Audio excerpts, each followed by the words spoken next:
It's 24 to 9. First, I'm beginning to wonder just who's guarding public safety in Victoria. I've explained before my views on the sloppiness of our public health department. I think very sloppy with that fire at Hazelwood. They were slow and contradictory on the frozen berries. They were almost inept when there were doubts over canned tuna last week.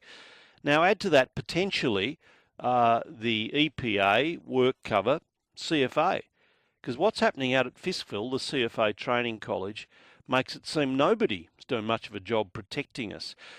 3 years ago, these issues have been raised at Fiskville.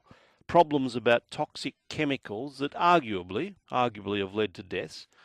Then last night, after everything was declared safe and fine and happy, suddenly it's all closed down because the chemicals may have got into the drinking water for the centre. Now that's potentially dangerous, low risk they say, but potentially dangerous. We're talking about chemicals that reportedly can cause cardiovascular disease or kidney cancer. But this reaches beyond Fiskville. It goes to the trust in the health department, trust in work cover, the EPA, the CFA. If we don't trust these people, we've got problems well beyond Fiskville. In the studio with me, Emergency Services Minister Jane Garrett. Good morning. Good morning, Neil. Who signed off that it was safe to use Fiskville? Well, we came to government back in November last year, as you know, and one of the first things we did was to announce a parliamentary inquiry into Fiskville, what had happened over the last few decades, given particularly the Monash University study, which showed a significant increase in certain cancers for people who'd worked there. After that inquiry was announced, the CFA pretty much suspended all hot fire training there, but there was still other workers on the site doing passive work. Who said it was safe to use? So when we came in, the CFA said that was safe to use. The site had been cleaned up, and there were now the water that was being used in various training was coming from the mains, and that the dam, which had been the source of the contamination, we thought recycled water from a dam that had these chemicals in it and drums stored under it and all sorts of nasty things, had stopped being used. So I'm completely horrified by what I learned. Before you get into that, so the CFA signed. What about the EPA? What about work cover? Where were they? Look, they both said it was safe. Well, the EPA issued 2 clean-up notices, and so part of what's happened today, part of what happened yesterday in terms of discovering this chemical within the tanks was to fulfil those EPA obligations around making sure that the site was safe. Unfortunately, and deeply distressingly, they discovered this chemical called PFOS, which has stopped being used in firefighting foam some years ago. They found traces of that in the water tank. So who found it, the EPA? The testing that the CFA was doing, independent laboratory testing. Why wasn't it tested day one? I think that's a very good question. So we've instigated an immediate investigation into why it wasn't tested day one. I believe the CFA thought the issue was around the recycled dam water. What's clear is that somehow this chemical has leaked into the mains water, and we have got to get to the bottom of how that happened, but the site has been shut down. But the EPA investigated. They had an environmental audit. They've failed too, haven't they? We're going to have to get to the bottom of all of this. I mean, and as quickly as possible. It'll involve agriculture, it's going to involve health, it's going to involve water. But most importantly, we've got to make sure that people who've worked and visited the site are okay. That's the number one priority. Okay. Well, just before we get I agree with you on that. Before we get to that, though, we've got the CFA apparently failing. We've got the EPA apparently failing. Work cover was involved too. These are the people who supposedly protect us. Have they all failed? Well, I think we're going to have to find that out. But clearly there's been some significant failure. There was failure before, which was why we did this inquiry. I mean, people have got sick as a result of working at Fiskville. Yeah, but we've known about it for years. Yes. We've said, everything's all right, nothing to see here. And they were wrong. And look, I mean, the previous government instituted a clean-up program. These tanks were put in under there. We were told that it was okay to continue there. Clearly that's not the case. But it does. It does. This is the agencies who supposedly make sure everything's all right for us to live in. Well, I think there's a lot of lessons to be learned after what has happened at this site, which has been plagued by, very difficult issues. So will you look into the EPA and CFA and work cover involvement here? Absolutely. So I've asked the Secretary of my department urgently. I mean, first and foremost, we want to get to the bottom of this contamination, where it happened and how widespread it is. That's got to be the priority. And have there been adverse health impacts? That's number one. But clearly all of these agencies and their role in this thing are being looked at through the parliamentary inquiry, but they'll have to be looked at through this latest scare, no question about it. water supply that has got the problem is actually piped in, isn't it?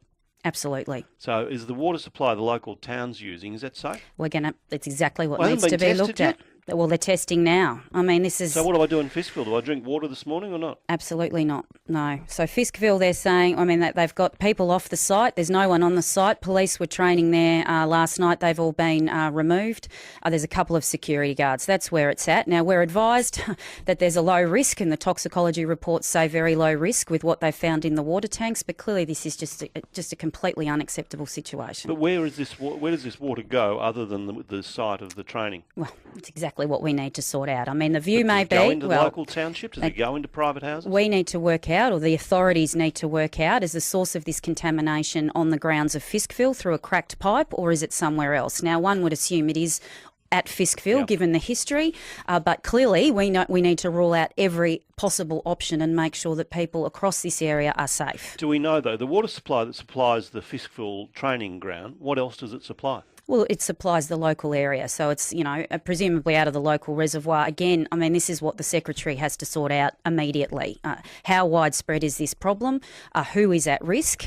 Now, we're presuming it is localised to the Fiskville site, but again, we just don't know, which is deeply disturbing for everybody. That does say, if I'm in a local town, don't use the water today, doesn't it? That's not what the health authorities are saying. They're saying at this point it's Fiskville, but again, I found out about this late yesterday afternoon. I'm deeply disturbed by it. We've acted immediately to make it public.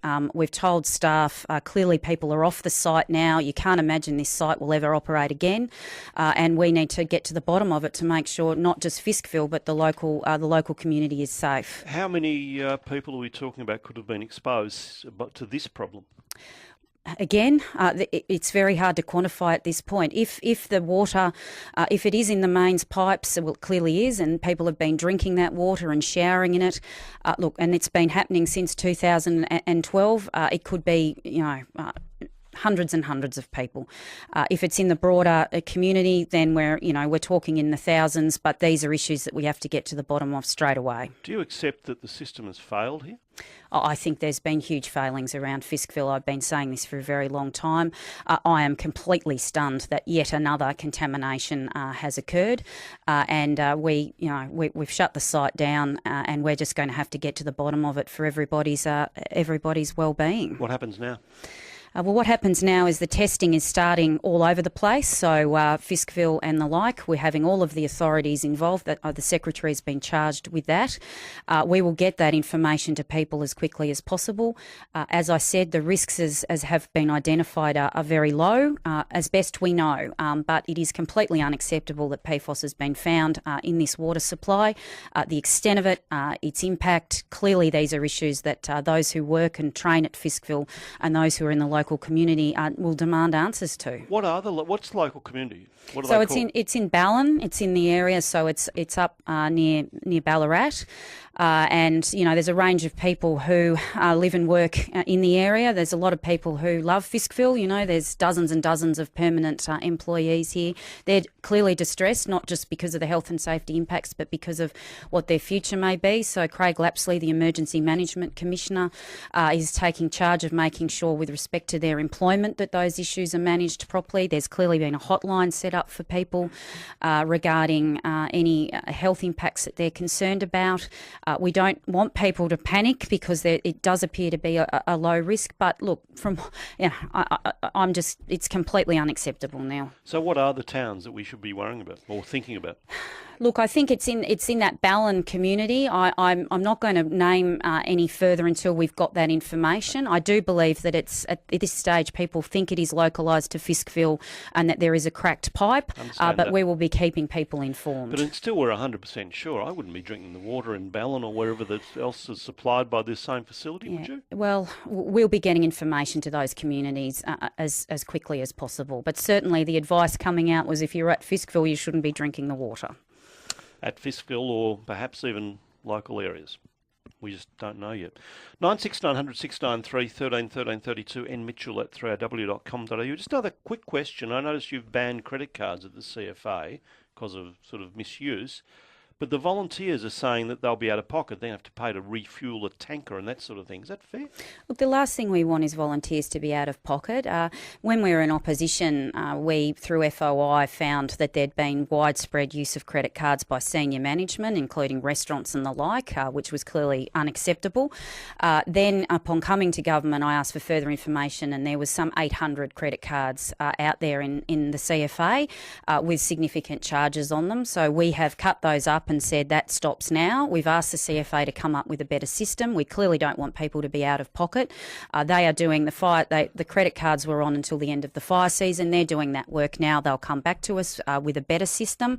But clearly having 800 credit cards floating out there and some of the expenses that had been charged that had been uncovered was just not in community expectation. It got out of control. Thank you very much for your time. Thanks, Neil.